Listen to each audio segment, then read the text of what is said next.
I'm Joe Polish. I'm Dan Sullivan. And welcome to 10 Times Talk. This is Paul Colligan with another classic episode of 10X Talks. This is the stuff they recorded before they even realized what the name of the podcast was going to be. This is actually the first episode, the first recording, and it's a great insight into both Joe and Dan before we unleash season 2 upon you. If you have interest, want more information about Joe's 25K program or Dan's strategic coach program, go ahead and text your name and email address to 480-725-3094. That's 480-725-3094, and we will get you some information. So, without further ado, here's Joe and Dan at their very first recording. Hello, this is Joe Polish, and I want to welcome you to the very first episode of the Genius Network conversation series with Mr. Dan Sullivan, the founder of Strategic Coach. And Dan, you know, I am so looking forward to doing this with you. We've been talking about it for a while, so how are you? Joe, I think that we were both born and raised and educated to form this teamwork sometime in our lifetime. So ever since I met you more than a dozen years ago, I've been kind of fascinated and kind of amazed at your ability to connect with really amazing thinkers all over the planet, and just to be included in on your thinking regarding Genius Networks. And of course, I have, my own take on that inside what we do in the marketplace. So anyway, this is just an absolute delight, and I was so excited when you proposed this project, and I'm very, very excited right now. Great, thank you. Yeah, and you know what, to all of our listeners, this is the very first episode that we're going to be doing, and there's going to be many, many more delivered on a weekly basis via the internet, via podcasts, and via other methods, so you can get access to some of what we consider the greatest wisdom, thinking tools, technologies, and breakthrough insights to help you be just a much better entrepreneur. And the purpose of this is targeted towards entrepreneurs that have what Dan Sullivan calls a bigger future and are looking for direction, confidence, capability, clarity, insights, and just simply, things that will help multiply their success as an entrepreneur in the marketplace, sharing their value with the world. And so, Dan, before we really even get into it, I'd love to have you kind of describe what you do so that the people that are listening to us know who you are and know who I am if this is the first time they've happened to stumble upon us.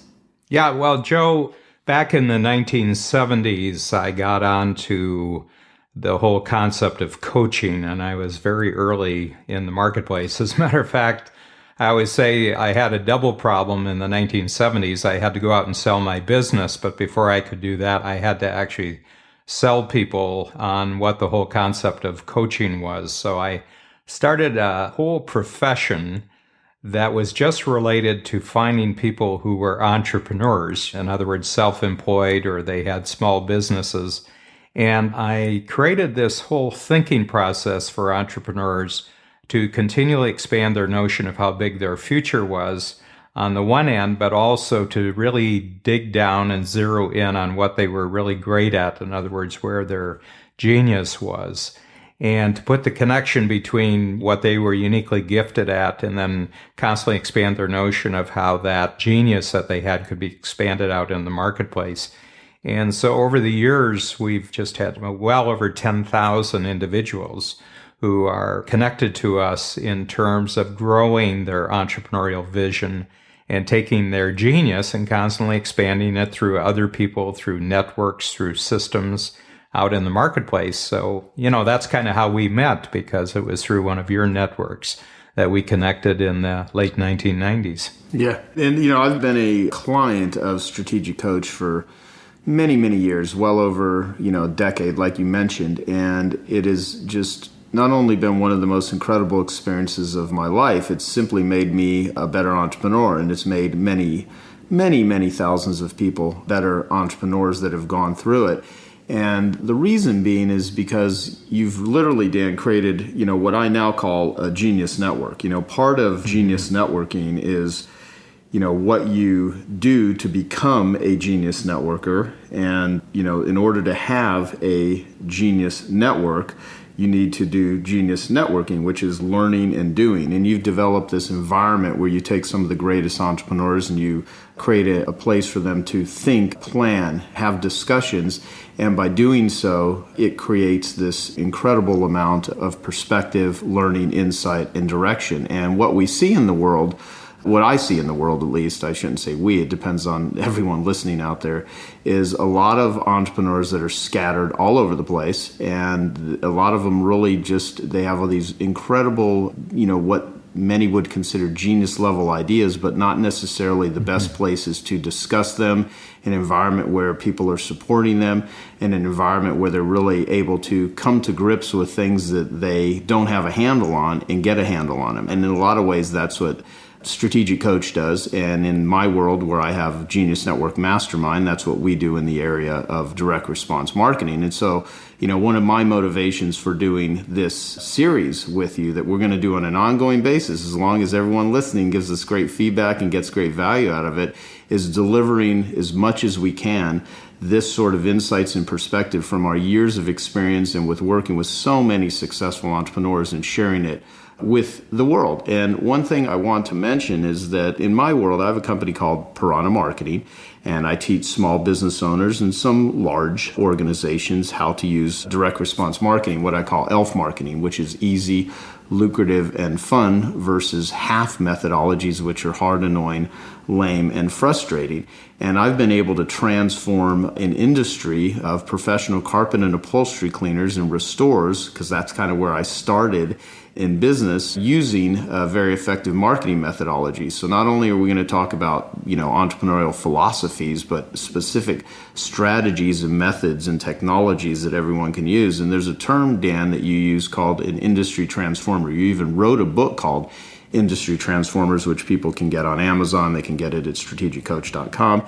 And I never would have thought of myself as an industry transformer had it not been for you and had it not been for Strategic Coach. And I think in a lot of ways, we're going to attract people that are industry transformers to listen to this. So I'd love to have you kind of define different levels of what you look at as successful entrepreneurs, because you are known as having developed the highest level coaching organization in the world for successful entrepreneurs.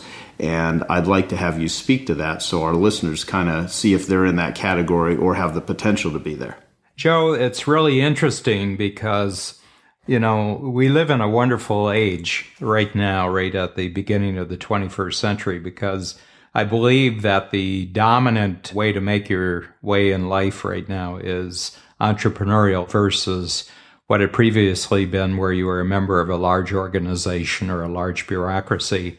And so this is kind of the real breakout period for entrepreneurs. And a lot of that comes as a result of the terrific technological tools that have been created, which empower individuals to just take what they do uniquely and really develop it into viable business organizations. You can have people now who really aren't big in terms of manpower, but because they have these tremendous technological multipliers, they can actually be very, very major organizations out in the world just because of the value that they're able to project out there, first of all, from a marketing standpoint, but also just in terms of the value that they're actually able to create for large numbers of people.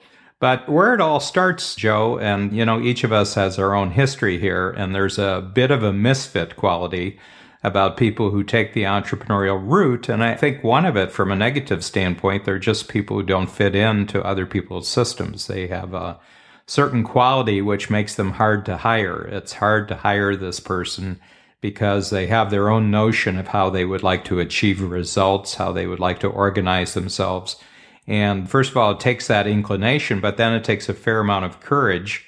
I think one of the main characteristics of someone who takes the entrepreneurial route is they just have the guts to go out and test themselves directly against the world and see if they can create value in such a way that people will pay them directly for that, and then just keep getting better at that so that they can actually build a system around them and build an enterprise around them so that they become a viable business. And so I've traced that certainly in my own life, and every one of my clients, you go back to them just as an individual who decides to jump into the marketplace.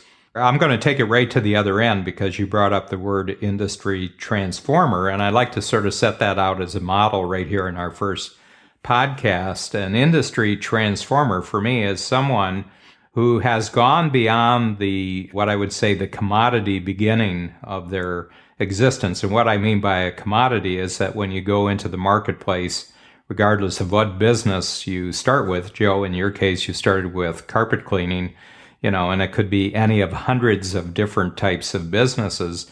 But you learn that as your basic craft. It's almost like you have to figure out how it is that you develop customers, how it is that you develop clientele. But then at a certain point, you get ideas that go way, way beyond what your industry has taught you. And Joe, just to bring this back to the Genius Network and the incredible value, I think, that you've introduced, because I see you as the foremost exponent of how you put Genius Networks together. The real key to be a transformer in your industry is actually to be connecting with terrific people who aren't in your industry and actually to develop all sorts of different kinds of models of what other people are doing in their industry to be incredibly successful, and then bring these success principles and these systems and techniques back across the boundary into your own industry where it's entirely new, it's entirely different from anything that anyone else is doing. And this is why I think in the 21st century, actually being part of a Genius Network is an absolutely crucial entrepreneurial skill.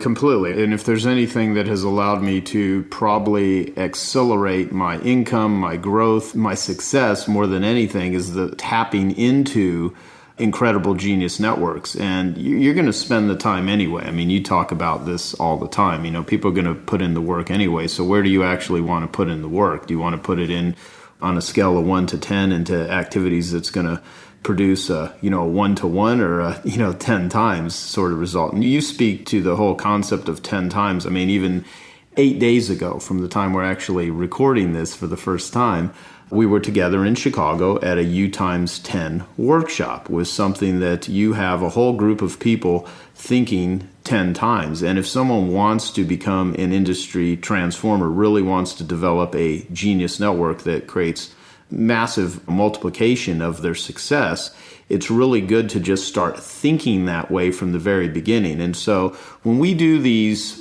episodes, these Genius Network recordings, if you're going to hear this via podcast or however you happen to come across listening to us, you're going to hear myself and Dan speak to certain types of terminology that the more you hang out with us, I think the more you're going to get used to the way that we talk, and it'll start to make sense. But I think you're going to hear things that really you don't hear in other places. One of the things that has always intrigued me about Dan Sullivan, and I'll speak as if he's not even here right now, is that when he talks, you just kind of hear things in ways that you don't really hear any other quote-unquote self-help or gurus or experts or authors or people quite talk about in the same way.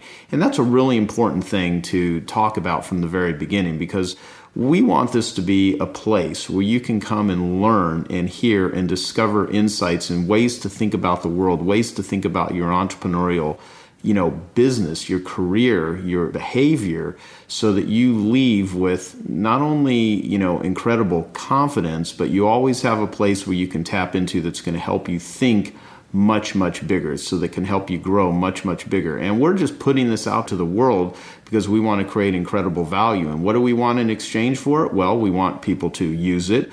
We want people to share it. We want people to give feedback. And we want you to spread it to the world, not per se just us and talking about what it is we're offering, but we want you to really get in touch with your ability to be an industry transformer, your ability to create tremendous amount of value, and your ability to speak to the benefits of the entrepreneur, because a lot of entrepreneurs don't have a voice. And me and Dan want to be heroes to the entrepreneurs out there that are creating tremendous value in the world, and this is just one of the many ways that we will do that, and we want you to be a partner with us on that. So having said that, Dan, when you even talk about 10 times, that freaks some people out. They're like, are you kidding me? I'm going to, 10 times the growth of my company, 10 times the manufacturing of my products, 10 times my income or my profits. Some people are like, what do you mean 10 times? That's such grandiose thinking. What would you say to that? Well, it's an interesting idea that I've been playing around with for about 20 years. And it really struck me that there's two things that I have to say about it. It's a lot easier to think 10 times today than it was 20 years ago. And part of the reason is because we have a lot of examples in the world around us today, Joe, of things just growing 10 times because of technology. I mean, I was just looking at the time when Steve Jobs died, a couple of weeks ago before this podcast. And he brought out the iPad in April of 2010, and in the first year and a half after it's out, they've sold 30 million copies of this. This is just a fantastic growth cycle, but it's being used everywhere. There's whole school systems, the airline industry, the medical industry are just taking this one tool and they're just spreading it through all their members because it's a platform for them to do thousands of other things. So all of us who have grown up in the world of technology, and you can look around you and you can just see this enormous proliferation of capabilities. So first of all, we live in an age when multipliers are really, really possible because the environment around us kind of tells us, things can happen really, really fast. So that's the first thing, just that we live at a time when going for really big goals will be supported by the environment that we're living in. But the second thing, Joe, is the whole fact that what 10 times actually does to your brain. So part of it is external in the world around us, but the other thing is internal, that there's kind of an emotional reaction to this. If you say 2 times, like I'm going to go 2 times, here's the logic that goes along with that. Yeah, well, I can probably just do this a little bit more and I can do this a little bit more. And, if I stay with it long enough, I'll get 2 times. I'm talking in entrepreneurial terms here. But if I say 10 times, there's no way you can continue doing exactly what you're doing right now and get 10 times. You're going to have to change some things. You're going to have to change your attitudes, probably going to have to change some capabilities, probably going to have to change the way you organize your efforts. You're going to have to possibly change your whole support, the kind of support team that you have. You're probably going to have to change the nature and quality of your clientele out in the marketplace.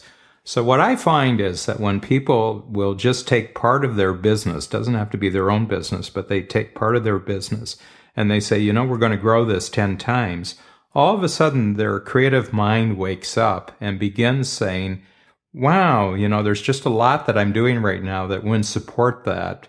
So, if I'd start changing this and this and this, and I've started adding this and this and this, and I start improving here, all of a sudden I can get 10 times, but your actual movement towards a 10 times greater result introduces what I call strategic byproducts, that you're going towards a 10 times result, but off to the side, all of a sudden all sorts of interesting things start to happen. And the main reason, Joe, and I'll get this across, my central philosophy in life is that our eyes only see and our ears only hear what our brain is looking for.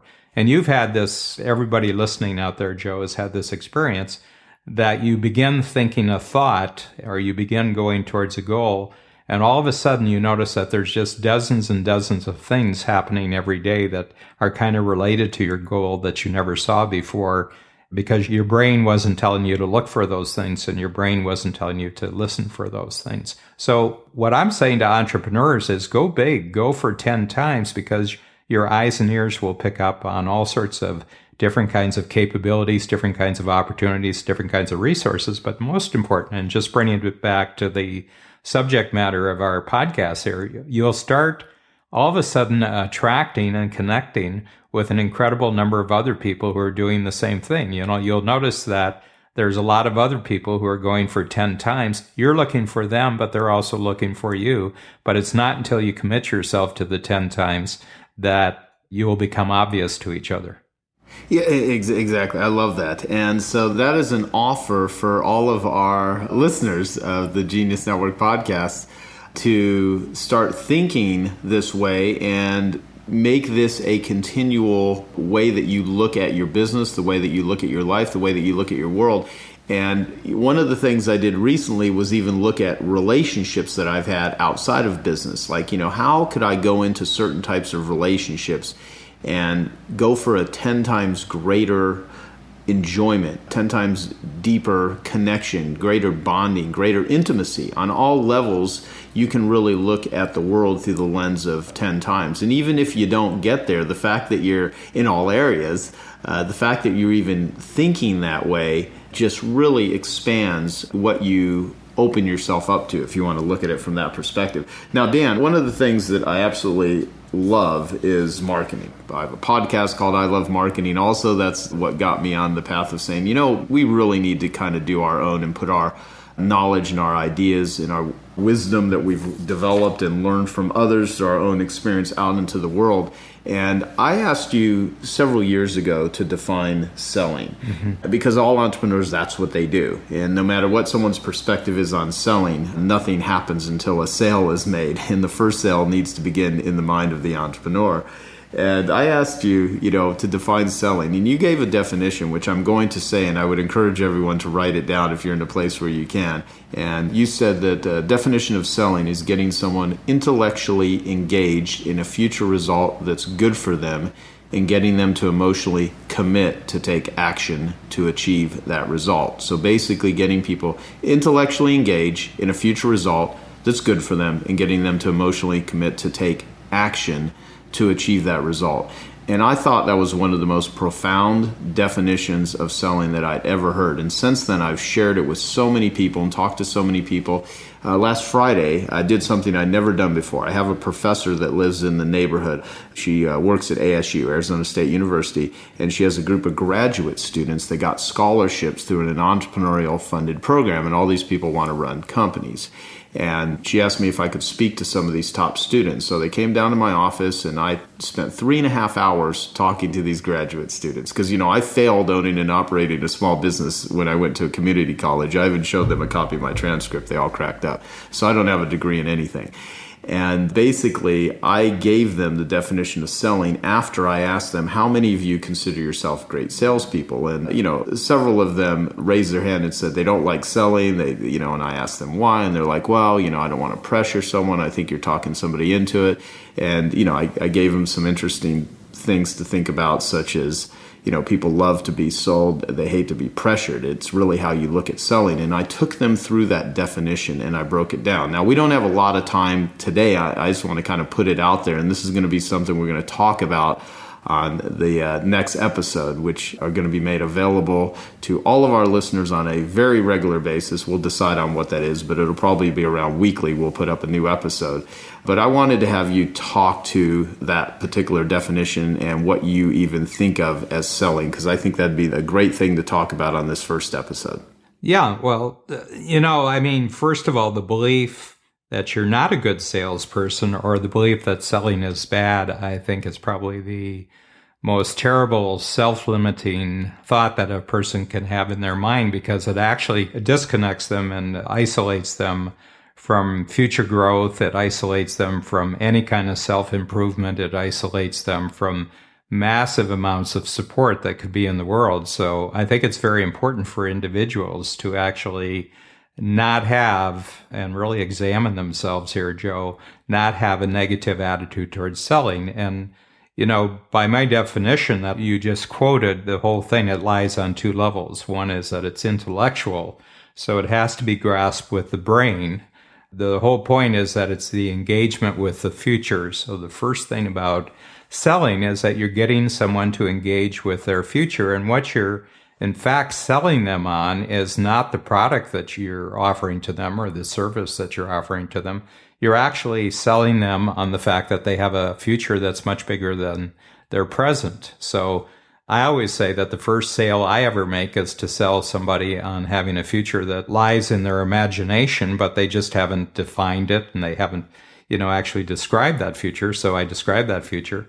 But then the second thing lies in the heart, and that is that they have to emotionally commit. You can be totally clear about what you want on an intellectual basis, but unless there's an emotional commitment that you would actually be willing to make the effort, you'd be willing to go through the work and in some cases sacrifice to actually get to this future result, then that result will just be in the realm of ideas.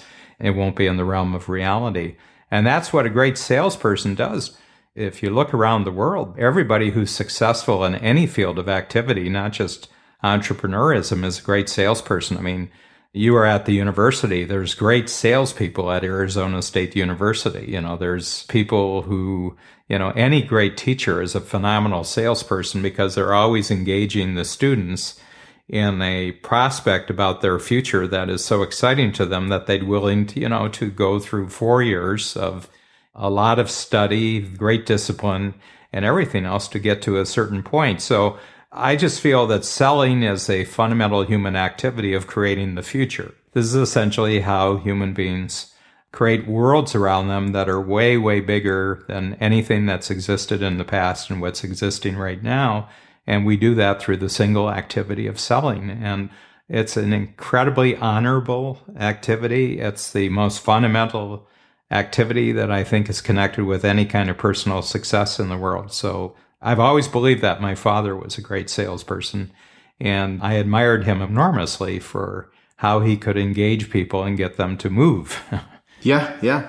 One thing that you said about honorable, that is always something I really do my best to remind entrepreneurs of, because there is, an anti-capitalistic sort of movement in the minds of many people, many countries, many cultures, many organizations.